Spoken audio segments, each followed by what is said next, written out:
The massive space station called New Geneva floated like a silver star near Earth. It was the year 3024, and the station served as the meeting place for all the important species in the galaxy. For 1,000 years there had been perfect peace between humans and aliens. No wars, no fights, no problems at all. Admiral Jinwoo Park sat at the long table in the main meeting room. His uniform was neat and clean, with small medals showing his years of service. Next to him, Ambassador Minji Choi read through papers on her tablet. The room was huge, with windows showing the blue planet Earth spinning slowly below them. Around the table sat representatives from 12 different alien species. Some looked like giant insects with many eyes. Others were tall and thin with purple skin. A few had scales like fish and some had fur like cats. They all had one thing in common today. They looked very serious. Chancellor Vextar stood up from his seat. He was the leader of something called the Hegemony Coalition. This group included 7 of the most powerful alien species in the galaxy. Vextar had gray skin and 4 arms. His voice was deep and scary when he spoke. Today marks the end of the 1,000-year peace, Vextar announced. His words echoed in the big room.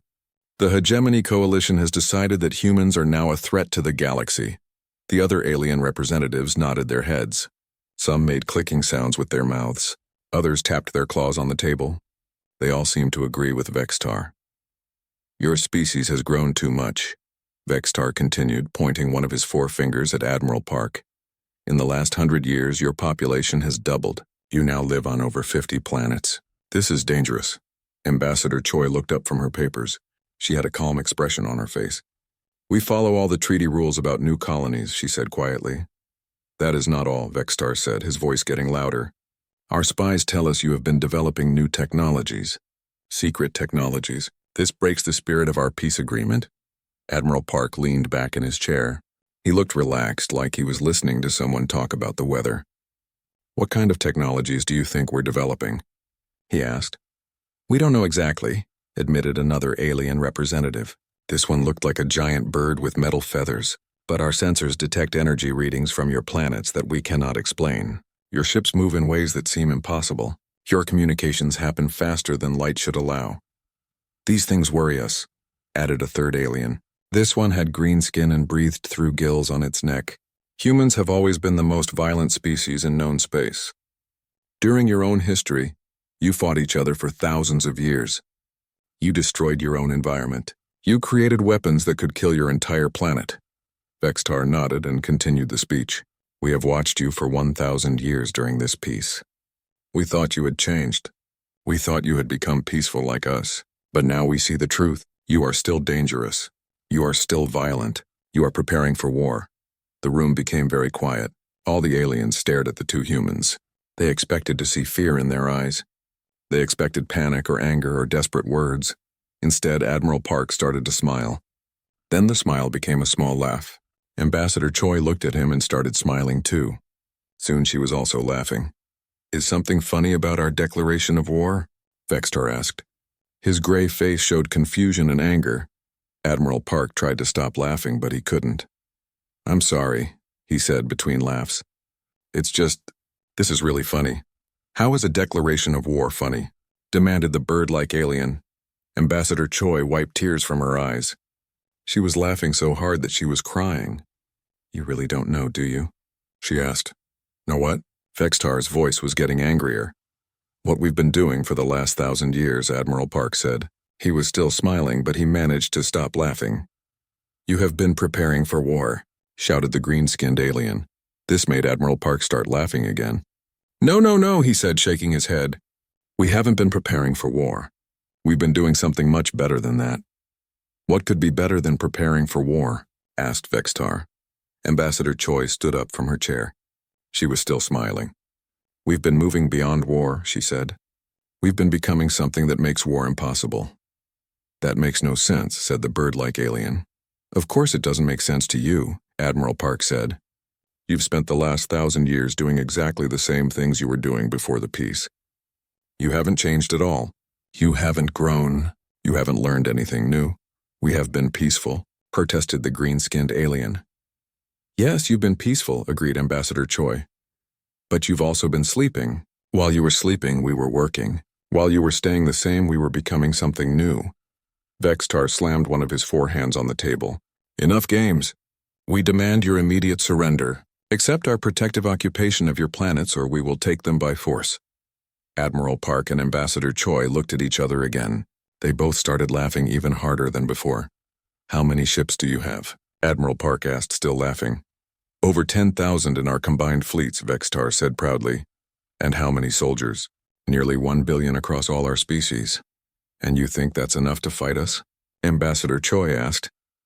It is more than enough to defeat any species in the galaxy, Vextar replied. Admiral Park wiped his eyes and stood up. You know what? You're right. Go ahead and try to invade us, please. We would love to see you try. This is not a joke, Vextar shouted. You're absolutely right, Admiral Park said, his face becoming serious for the first time. This is not a joke. This is the biggest mistake your species have ever made. Ambassador Choi gathered her papers and put them in her bag.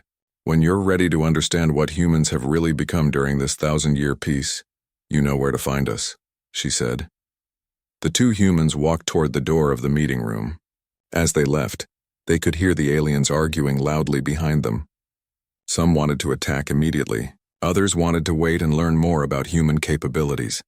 As the door closed behind them, Admiral Park turned to Ambassador Choi. Should we warn them? He asked. Would they listen?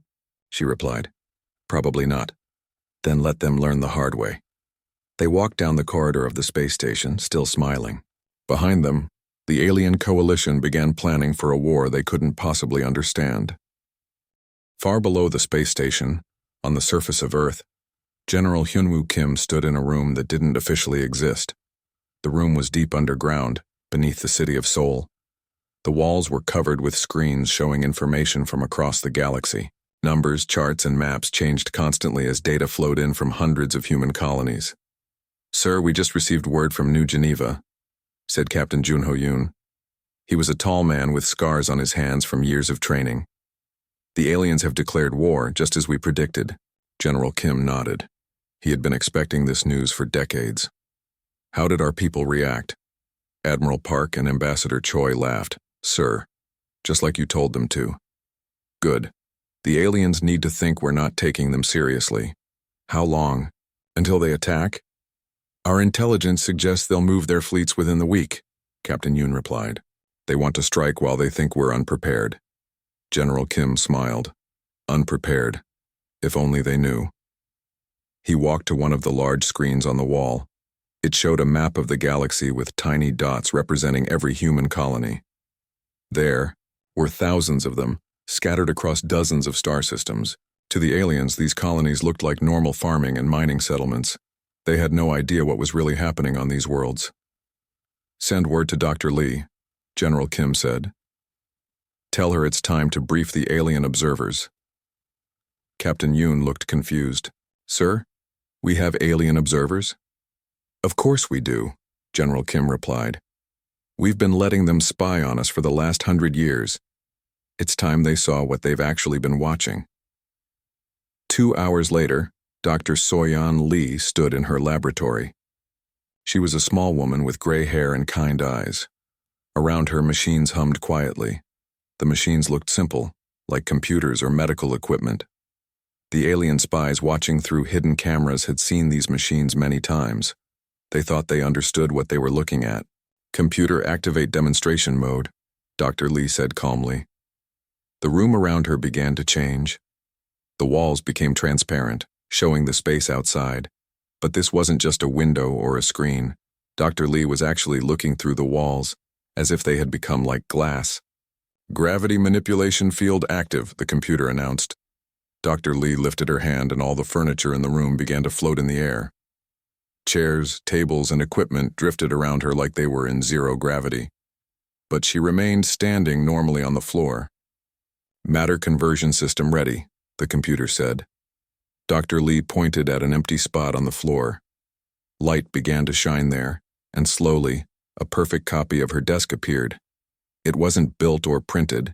It was created from nothing, atom by atom.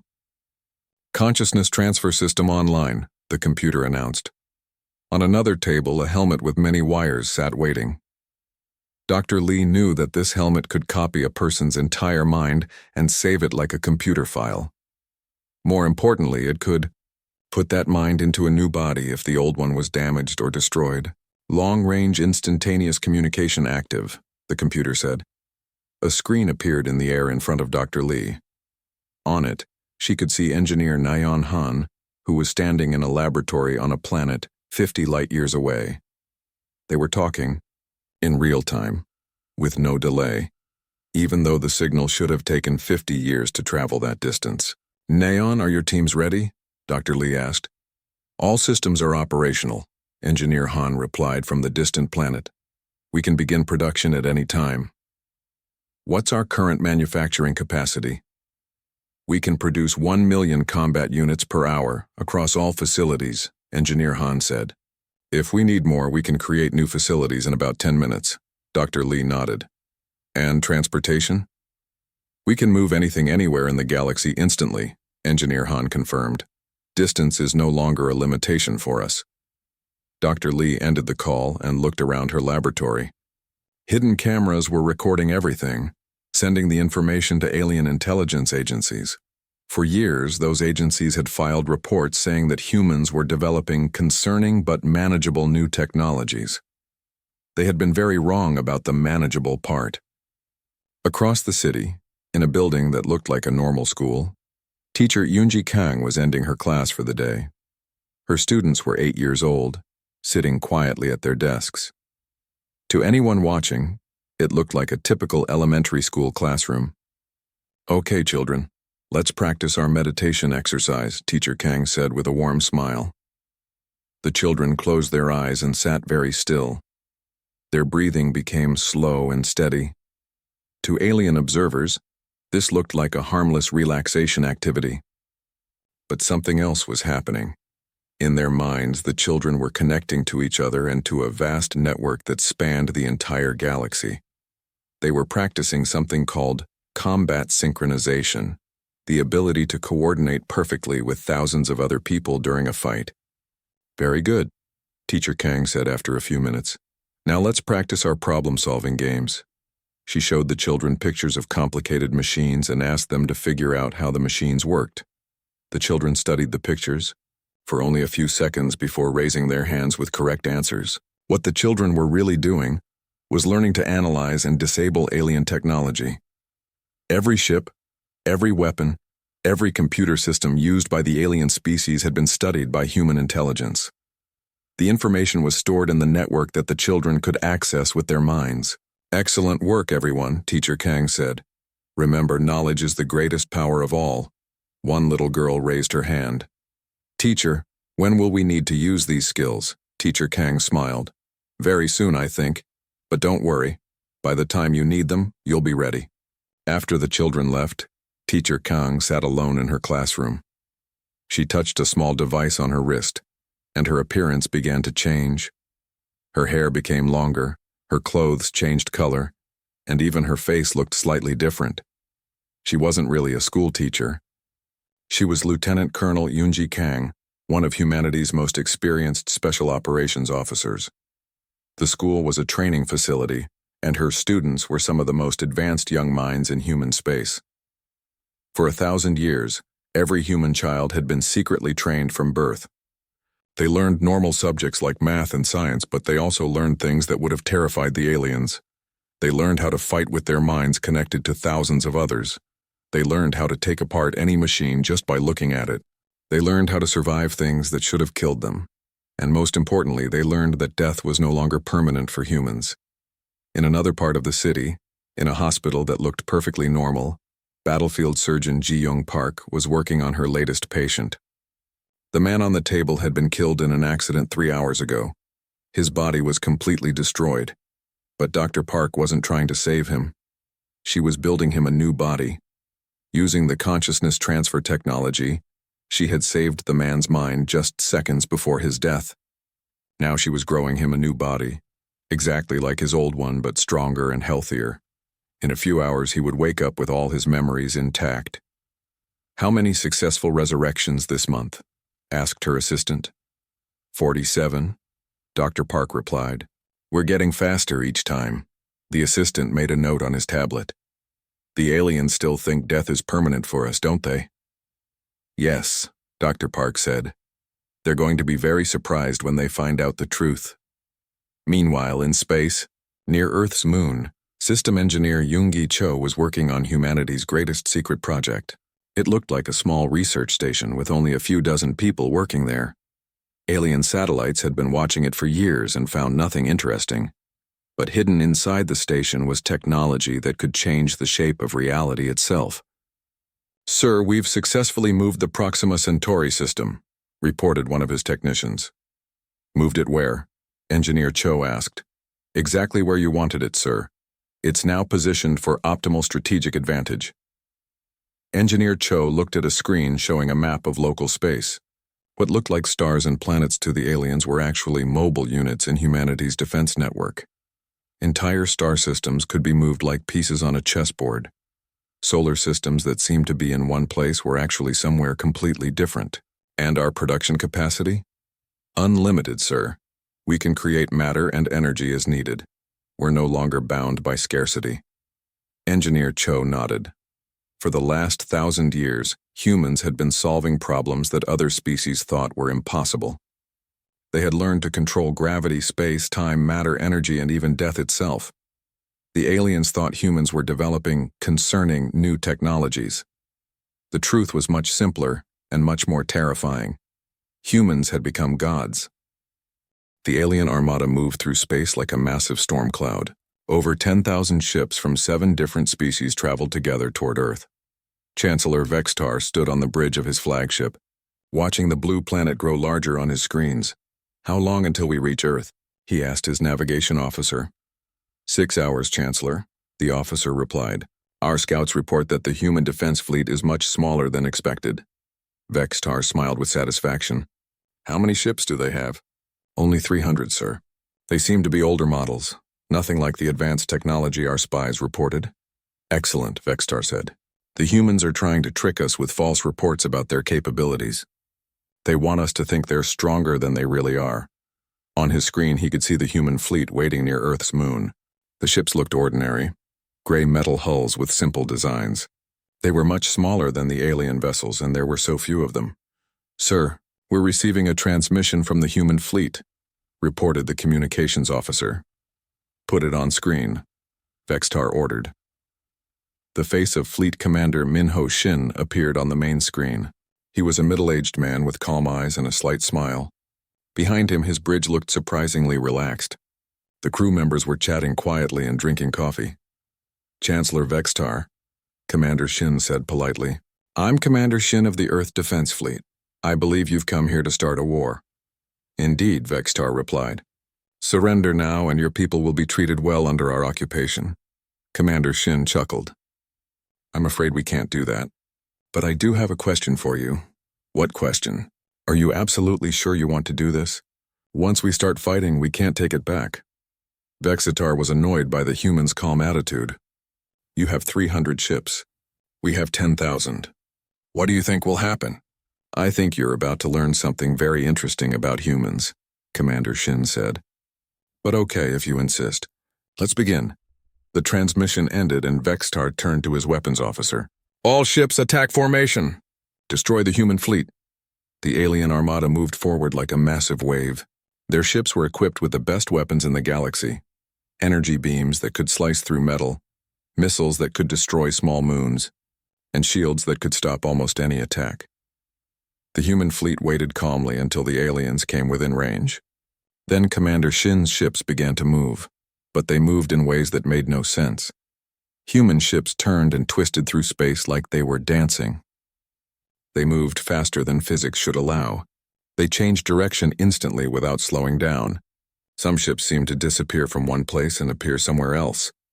"What kind of engines do they have?" asked Vextar's science officer. "I don't know, sir. Our sensors can't understand how they're moving." The first alien missiles reached the human fleet. The humans didn't try to dodge or use shields. Instead, the missiles simply stopped in space and hung there motionless. "Why aren't the missiles exploding?" Vextar demanded. "Sir, it appears the humans have somehow turned off our weapons," the weapons officer reported. "That's impossible. Our weapons don't have off switches that enemies can access." But it was happening anyway. Across the alien fleet, weapons stopped working. Energy beams shut down in the middle of firing. Missiles stopped moving and just floated in space. Then the human ships began their attack. But their attack was unlike anything the aliens had ever seen. Human ships didn't fire energy beams or missiles. Instead, they seemed to reach out with invisible hands and simply take control of alien vessels. "Sir, we're losing contact with ships across the fleet," reported the communications officer. "Losing contact? How?" "The ships are still there, but they're not responding to our commands. It's like someone else is controlling them." On the main screen, Vextar watched in horror as dozens of his ships turned around and began flying away from the battle. Their crews were probably trying to stop them, but the ships weren't listening to their commands anymore. "How are they doing this?" Vextar shouted. His science officer was staring at his instruments with wide eyes. "Sir, I'm detecting human life signs aboard our ships." "What do you mean?" "There are humans on our ships, sir." "But that's impossible. We just watched them arrive in their own fleet." "They couldn't have gotten aboard our ships." But they had. Somehow humans were appearing inside alien vessels across the fleet. Stealth operative Heian Zhou materialized on the bridge of an alien destroyer, startling the crew. She looked like a normal human woman in a simple uniform. "Hello," she said politely to the alien captain. "I hope you don't mind, but we're taking your ship now." The alien captain pulled out his weapon and fired at her. The energy beam hit her directly in the chest, burning a hole through her body. She should have died instantly. Instead, she looked down at the hole in her chest with mild interest. "That's inconvenient," she said. The hole began to close by itself, healing perfectly in just a few seconds. But not really a problem. The alien crew stared in shock as the human woman walked calmly to their control panel. She placed her hand on it, and immediately all the ship's systems came under her control. "Computer, disable weapons and engines," she said. "Set course for Earth." "Yes, Operative Joe," the ship's computer replied in a friendly human voice. The alien captain tried to shoot her again, but his weapon wouldn't fire. All around him, his crew members were trying to regain control of their ship, but nothing worked. Every system obeyed the human woman instead of them. This same scene was happening on hundreds of ships across the alien fleet. Back on Vextar's flagship, the situation was getting worse by the minute. "Sir, we've lost control of 60% of our fleet," reported the tactical officer. "The humans somehow have people aboard our ships." "How is that possible?" Vextar demanded. "We've been watching their fleet the entire time. No human ships approached us." "I don't know, sir. But they're not just controlling our ships.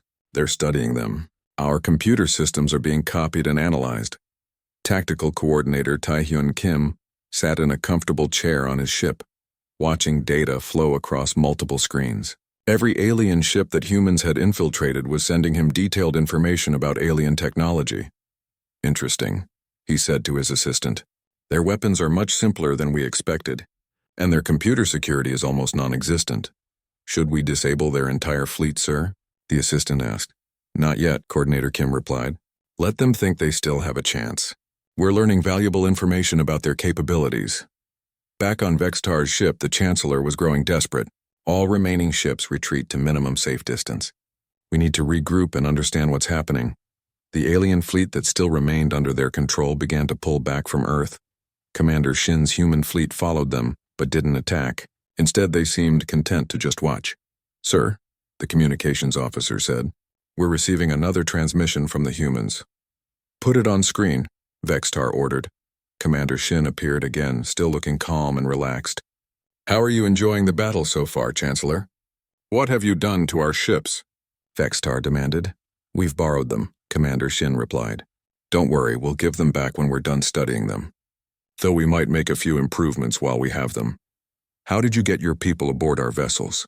"The same way we've been doing everything else for the last 1,000 years, Commander Shin said. "We solved the problem of distance. That makes no sense." "Distance is just a measurement," Commander Shin explained patiently.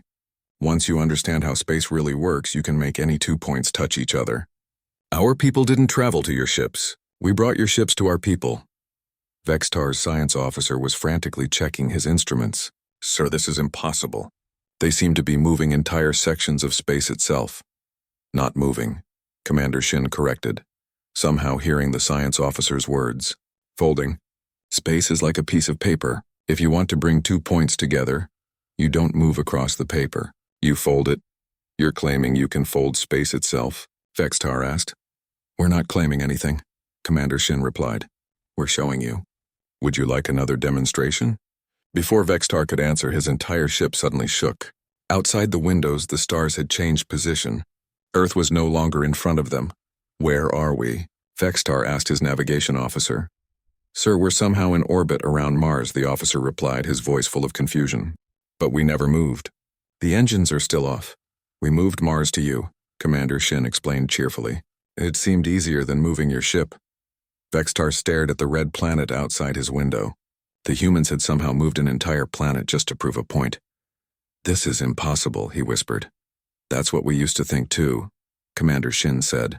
But during our 1,000 years of peace, we learned that impossible is just another word for, we don't understand it yet. The alien chancellor realized that he wasn't fighting a normal species. He was fighting beings who had become masters of reality itself. Chancellor Vextar stood in the emergency meeting room aboard his flagship. Around him, holographic images of military leaders from all 7 alien species flickered in the air. They had been discussing their situation for 3 hours and none of them had good news. How many ships have we lost to human control? Asked General Crix, an insect-like creature with multiple eyes. 4,700, replied Admiral Zeth, whose scaled face showed deep concern. But that's not the worst part. The humans are studying our technology and improving it. Improving it how? Vextar demanded. They've upgraded our weapons to be 3 times more powerful, Admiral Zeth explained. They've made our shields stronger and our engines faster. The ships they control are now better than the ships we still have. General Crix clicked his mandibles nervously. What about our reinforcements? Every species in the Hegemony Coalition is sending their reserve fleets, Vexatar said. Within 24 hours, we'll have 50,000 ships here. The humans may be advanced, but they can't fight the entire galaxy. On Earth, War Coordinator Shokjin Ryu sat in the underground command center, watching the alien communications with amusement. Human intelligence had been intercepting all alien messages for the past 1,000 years. The aliens didn't know that their secret emergency communications were being broadcast directly to human command. Sir, the aliens are calling in reinforcements from across the galaxy, reported Captain Yoon. Intelligence estimates 50,000 additional ships. 50,000, Coordinator Ryu said thoughtfully. That's a lot more than the few hundred ships they thought we had. I suppose we should show them our real fleet. Should I contact the Colonial Defense Forces, sir? All of them, Coordinator Ryu confirmed. It's time for our friends to see what humanity actually looks like when we try. Across the galaxy, on thousands of human colonies, people received the same message. It wasn't sent by radio or through space. It appeared directly in their minds through the consciousness network that connected all humans. The galaxy wants to see humanity at war, the message said. Let's show them what we've become. On the mining colony of New Busan, engineer Yoongi Cho received the message while having dinner with his family. He calmly finished his meal, kissed his wife goodbye, and walked to what looked like a storage shed behind his house. Inside the shed was a machine that the alien spies thought was a simple matter recycler. It wasn't. It was a military production facility capable of creating an entire space fleet in minutes. Computer, begin emergency production protocol, Engineer Cho said. How many units do you require? The computer asked. Let's start with 1,000 ships. We can make more if needed, the machine began to hum. Outside, what looked like empty space began to fill with light. The light took shape, forming metal and circuits and engines.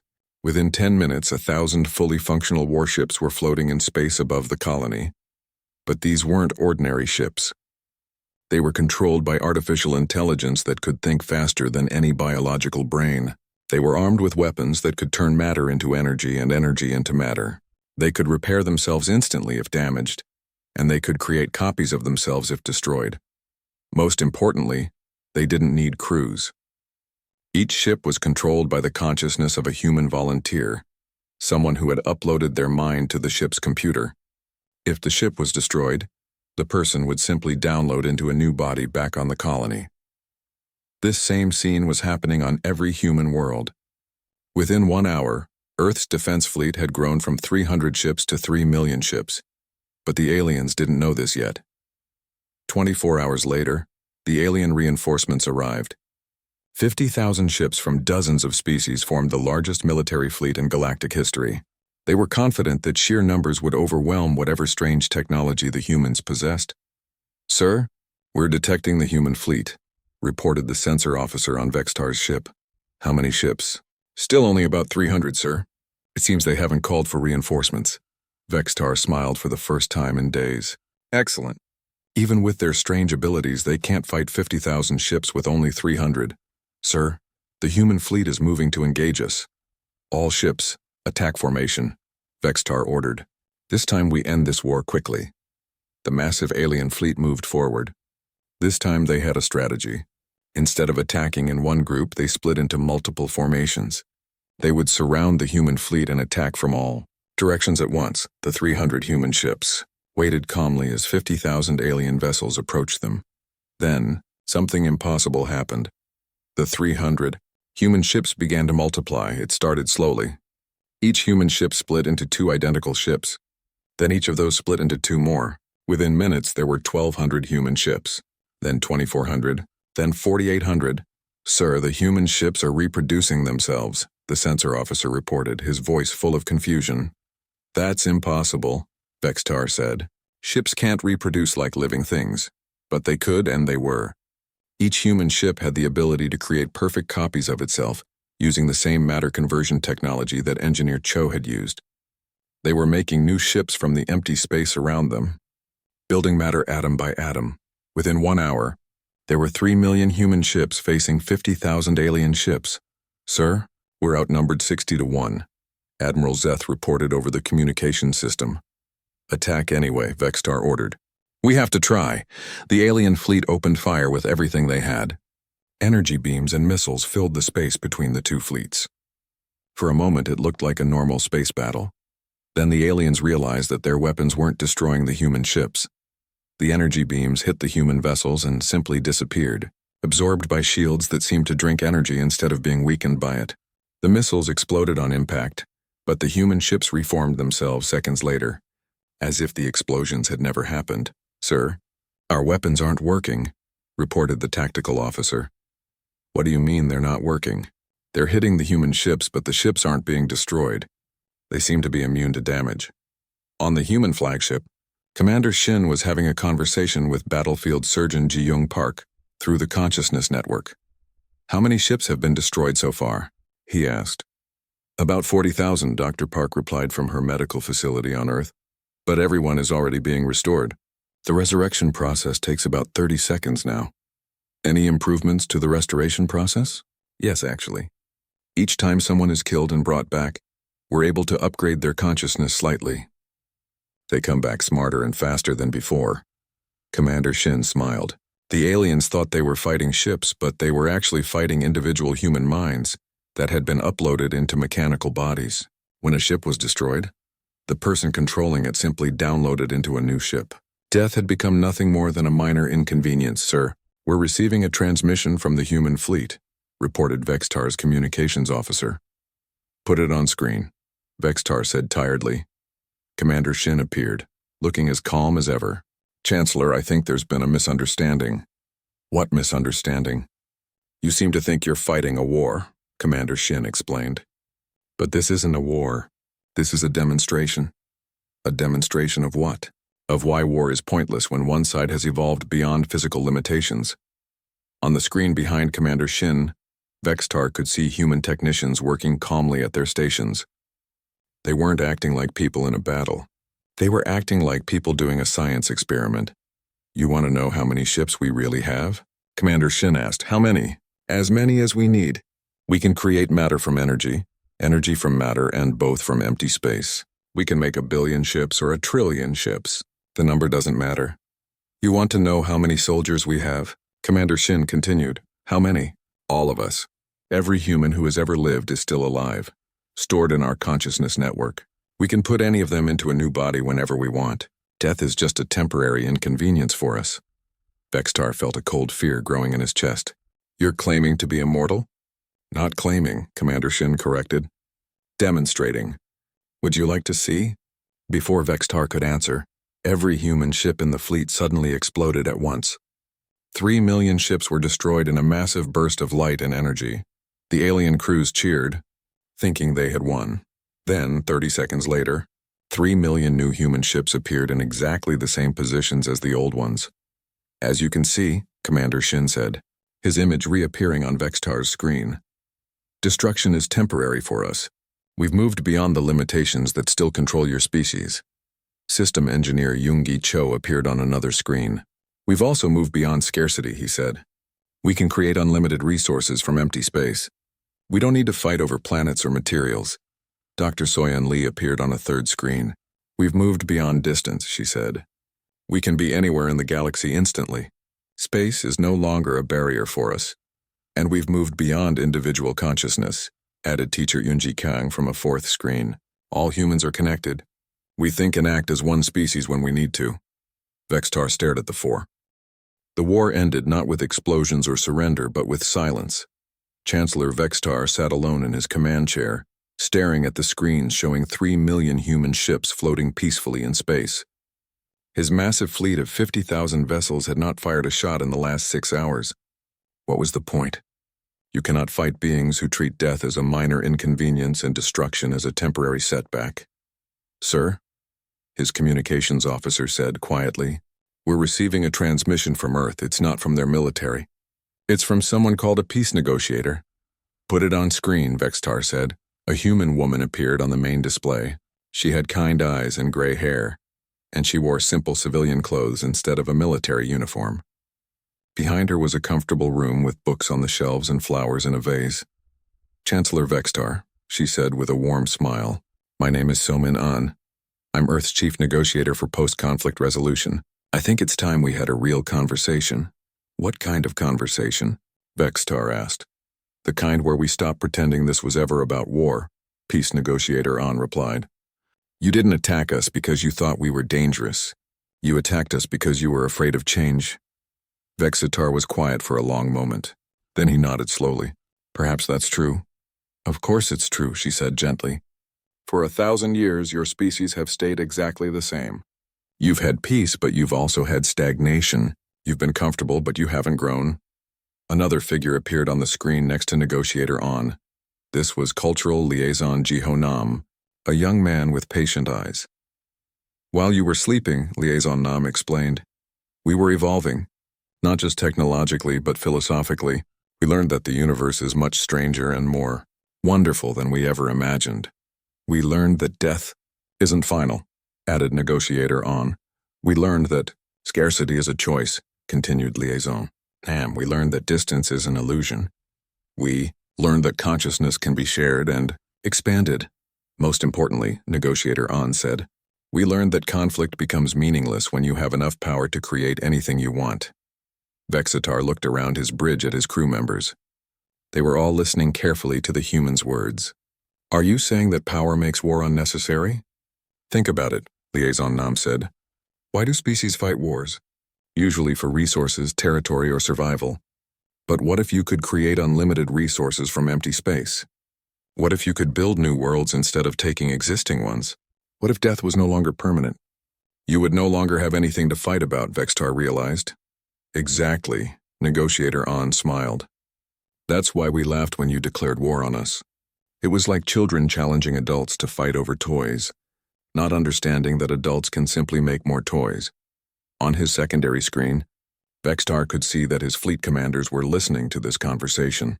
Some looked confused, others looked thoughtful, and a few looked frightened.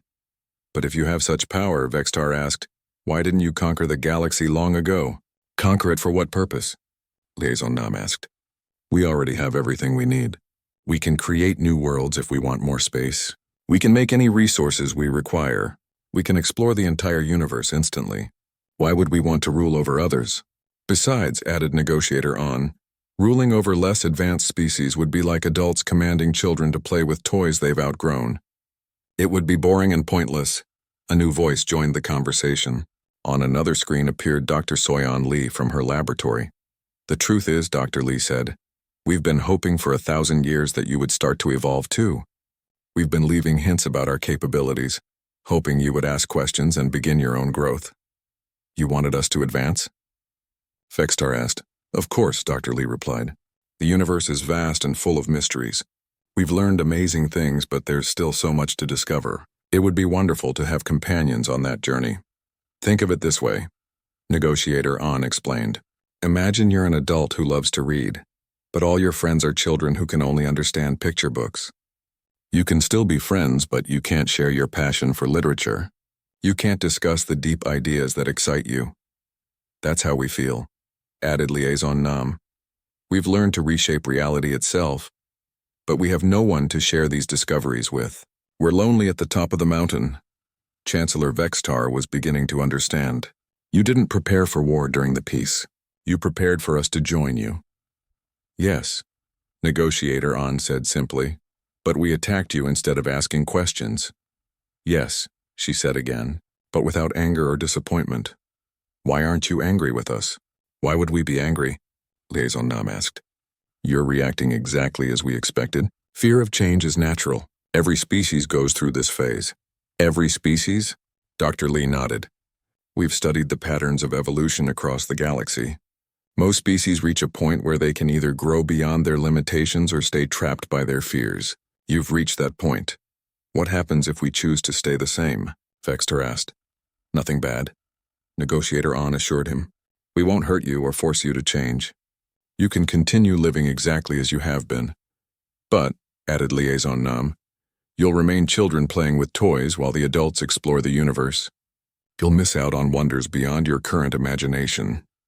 Vextar thought about this for several minutes. Around him, his crew waited for his decision. What would we have to do to join you? He finally asked. Learn, Dr. Lee said simply. Question everything you think you know about reality. Be willing to discover that many of your beliefs about what's possible are wrong. We can teach you, offered Negotiator On. But you have to want to learn. We can't force understanding on anyone. What about our weapons? Our fleets? You won't need them, Liaison Nam explained. When you can create anything you need from empty space, weapons become tools for building instead of destroying. And our governments? Our territories? You can keep them if they make you happy, Negotiator On said. But you'll probably find that borders become meaningless when you can travel anywhere instantly. Vextar looked at his hands. 4 alien hands that had signed countless military orders. This is difficult to accept. You're asking us to abandon everything we understand about how the universe works. We're asking you to expand your understanding, Dr. Lee corrected gently. Everything you know is still true. We're just showing you that there's more truth available. Think of it like this, Liaison Nam added. A child might believe that the only way to get from one room to another is by walking. Then they learn about cars and airplanes and spaceships. Walking is still real and useful, but it's not the only option anymore. Vextar stood up from his command chair. I need to discuss this with the other species in our coalition. Of course, Negotiator On said. Take all the time you need. We've been waiting 1,000 years. We can wait a little longer. And Chancellor? Added Dr. Lee. Yes? Your fleets are welcome to stay near Earth while you decide. We'll share our technology for food and medical supplies. Consider it a small preview of what cooperation could look like. Over the next several days, something unprecedented happened. Alien and human ships worked together for the first time in galactic history. Human engineers helped repair alien vessels that had been damaged in the battle. Alien scientists watched in amazement as humans demonstrated technologies that seemed like magic. Slowly, understanding began to replace fear. A week later, Chancellor Vextar stood once again on the bridge of his flagship. But this time he wasn't alone. Human technicians worked alongside his crew, teaching them about gravity manipulation and consciousness transfer. Negotiator On, he said into his communicator. I think we're ready to begin learning. I'm glad to hear that, her voice replied. But Vextar, there's something you should understand before we start. What's that? This isn't going to be easy. Growing beyond your limitations requires giving up the comfort of believing you already understand everything. It requires admitting that you've been living like children when you could have been living like gods. Vextar looked out at the stars, which suddenly seemed full of possibilities instead of threats. I think, he said quietly, that it's time our species grew up. On Earth in the underground command center, General Hyunwoo Kim watched the alien fleets beginning their journey toward transformation. Around him, his staff was already planning the next phase of galactic evolution. Sir, Captain Yoon asked. Do you think they'll succeed? Some will, General Kim replied. Others will choose to remain as they are. Both choices are acceptable. And if other species attack us in the future? General Kim smiled. By then we'll have even more friends to help us teach them about the universe. High above Earth, the 1,000-year peace was ending. But it was ending not in war, but in the birth of something greater, a galactic civilization finally ready to grow beyond its childhood fears and explore the infinite possibilities of existence. The age of conflict was over. The age of wonder was just beginning.